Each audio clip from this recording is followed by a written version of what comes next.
Assalamualaikum warahmatullahi wabarakatuh. Halo Sobat Alam dimanapun kalian berada. Apa kabarnya nih? Semoga kalian sehat selalu dan selalu dalam lindungannya. Pada kesempatan kali ini, saya Rahma Zahra dari tim Miranda akan menjelaskan tentang pencemaran tanah.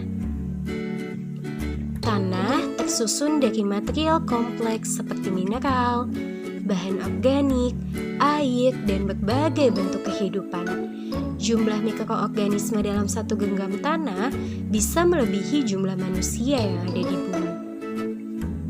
Dalam wujud aslinya, tanah adalah suatu elemen atau zat alami yang menyelimuti bumi yang dimana jika tanpanya, kita mungkin tak akan pernah memiliki kemajuan pada bidang pertanian. Oleh karena itu, tanah adalah komponen paling utama untuk memulai sebuah produksi bagi produsen dalam rantai makanan, yaitu tumbuhan. Seringnya manusia melakukan kegiatan yang tanpa sadar itu bisa merusak komposisi tanah.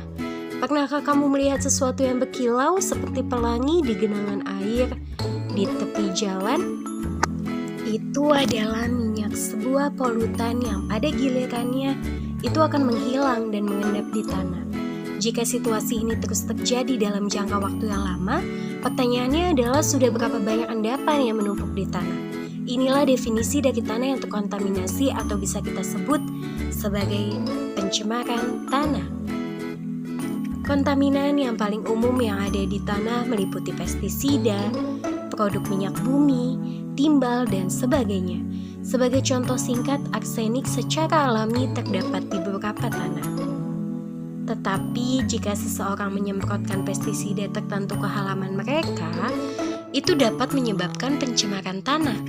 Timbal juga sangat berbahaya, tetapi terjadi secara alami di beberapa tanah. Itu digunakan dalam bensin sampai tahun 1989 dan masih bisa dapat ditemukan mencemari tanah sampai hari ini. Dan resiko tingkat pencemaran tanah yang paling besar akan terjadi di perkotaan atau daerah bekas industri.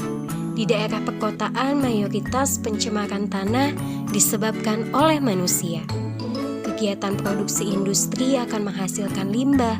Pada gilirannya, limbah-limbah yang dihasilkan dari kegiatan produksi akan mencemari lingkungan. Salah satunya adalah tanah.